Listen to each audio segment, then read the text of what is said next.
برنامج عمدة العالم، فكرة وإعداد نوران إبراهيم، تقديم أمينة علي، سنة هاني.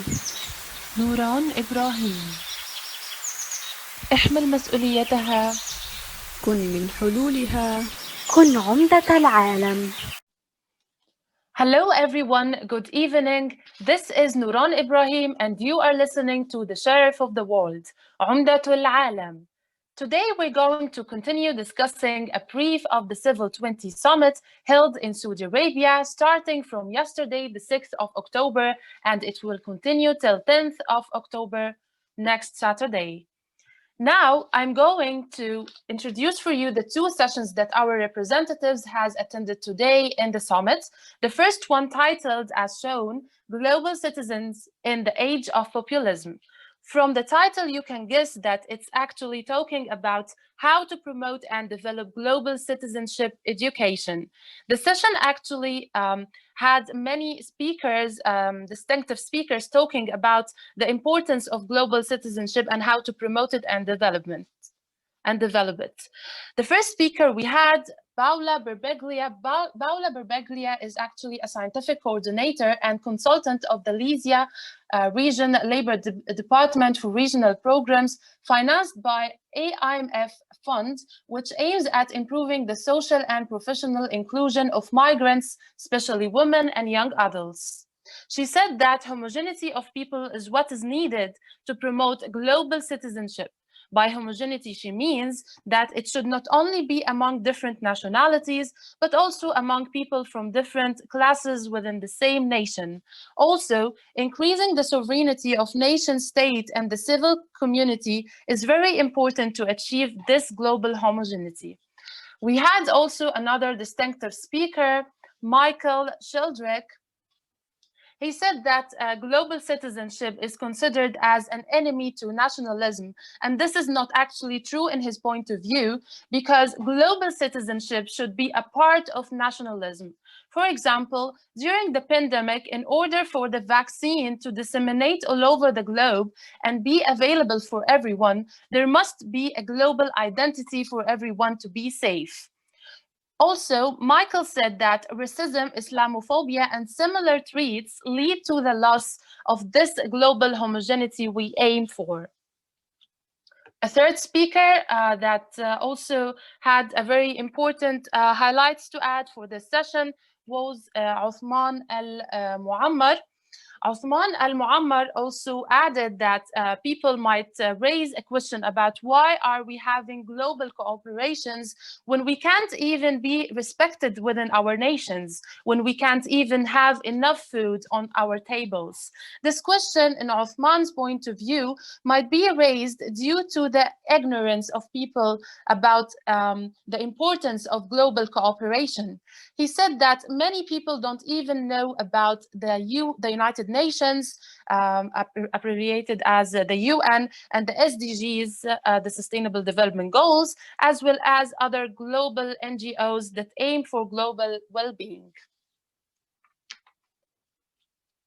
Also, we had from Fiji, the Pacific, Akmal Ali. Akmal Ali actually highlighted a very important point, which is disseminating bad manners and racism by global figures, perpetuating the state of nationalism. And for instance, he mentioned that they might say that our country needs us. For example, Fiji is only for Fijians, and our country needs us, and we don't need any global interference. He said that in Fiji, we are least of polluters, but the most of the victims, talking, of course, about the issue of climate change. He said that we are threatened by climate change. He also added, I faced populism in my country, but there was always interference by more dominant countries, such as the United States and Switzerland, as well as colonization from other countries. He said that I'm saying from here the Pacific is suffering from climate change and it will continue to suffer if there is no global action taken. He also accused the United States for being responsible for several climate change issues, starting from those resulted from Hiroshima and Nagasaki. However, the United States is actually evading and regretting this. Also, our speaker Uthman added that young people are not involved and engaged appropriately in global and national level organizations. When talking about those below 30 years, we are actually talking about 50% or more of the world population, and this is not a small number. Unfortunately, most of those don't know about global platforms such as, for instance, the Y20, the young adults, of course, represented by Uthman Al-Muammar in this session. The second session, which is actually, it's not a session, it's a plenary discussion held also at the end of today's summit discussions, titled as The Argument for Development in the G20 Finance Track. From the title also, you can inference that it's talking about how the financial track is actually related to development, especially in context of the G20 plan. The first speaker we had in this session is Stefana Prato, who is actually the moderator of this session. He is managing director of the Society for International Development and editor of SID's quarterly journal Development. For more information about his biography, you can, of course, access the C20 Summit website to know more about the distinctive speakers they actually invited this year. Stefana Prato actually mentioned the issue of COVID-19 and that we are all in the same storm. However, we are not in the same boat, metaphorically speaking, he said. And this actually takes us to the importance of global finance to enable all of the boats or all of the nations to navigate and overcome the storm. So financial connectivity and development is very important to design all boats to be able to overcome the COVID-19 pandemic. We also had Abdelaziz Al-Rashid from Saudi Arabia. Abdelaziz Al-Rashid also added that COVID-19 is an unprecedented challenge to the whole globe and that the G20 action plan would develop global economic recovery and resilience of any future crisis by financing the world by $230 million. Also, it provides the poorest countries with aid to enable them to resolve their social and economic downfall due to the pandemic.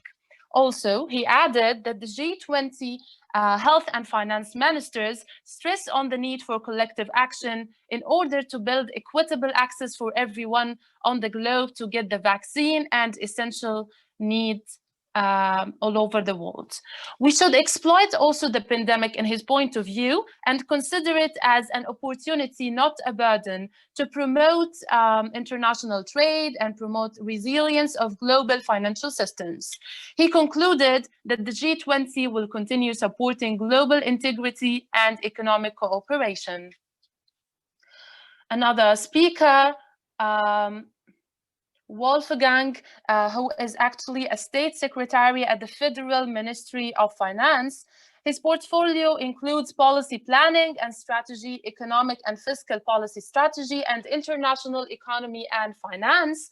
Also, for more information about Wolfgang's biography, you can access the C20 Summit websites. Wolfgang said that the G20 was all about the financial crisis and banks. However, it started also looking forward to solve issues such as climate change and environmental related issues. So he actually considered the G20 as a platform for sustainable development goals. Also, he added that the G20 relates finance to the sustainable development goals by promoting financial equity and integrity. Another speaker who also added very important points to this plenary session was Navid Hanif. Navid Hanif is actually the director of the Financing for Sustainable Development Office of the United Nations Department of Economic and Social Affairs. Navid said that economic growth and sustainable development are inseparable. Also, inequality hurts growth. So what we need is the relationship between equity in financial development and growth. We must give countries a space to breathe and recover from the pandemic, and then allow them for some tax cuts and risk global tax norms. This also will lead to readjustment of global policy paradigm, which is actually also needed in his point of view. Bringing the voice of stakeholders and the civil society is also important. Alice Albright also took a very important place in this plenary session. Ms. Alice Albright was appointed as the first Chief Executive Officer of the Global Partnership for Education's Secretariat in February 2013.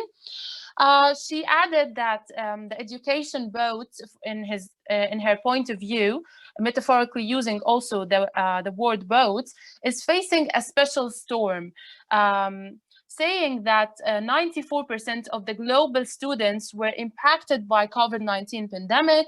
20 million more girls might not go back to school, and therefore those living in poverty will increase by at least 500 million people. She said that, in fact, we need to aid the educational sector and also to stress on educational financing projects in order to consider those in the poorest quintile. And also, she said that because education spending in many developing countries will fall gradually due to the COVID-19 pandemic, this should be also taken into consideration. She concluded by saying that every extra dollar spent on debt means one less dollar spent on education. Lastly, she recommended 3 of the most important recommendations in this plenary session, which are as follows. First, she said that investment in rebuilding education is very important. The second thing to consider is to allow for postponing debt repayment. And thirdly, she said that aid budget should not be cut, but in fact, it should be increased.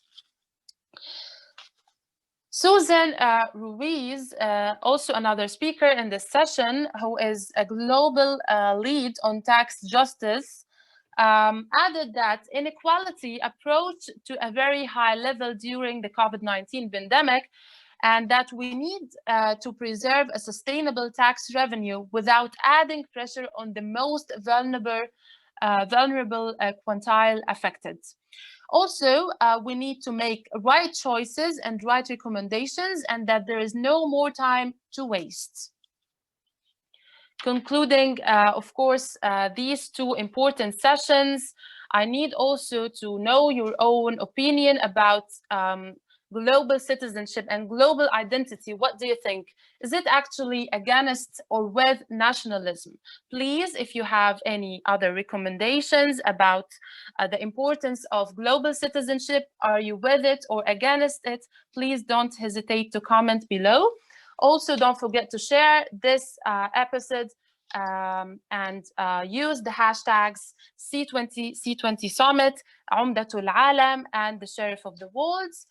Don't forget also to subscribe for our channel on YouTube, Upspeak Podcast, and the same on Facebook, Upspeak Podcast. Thank you so much and good night.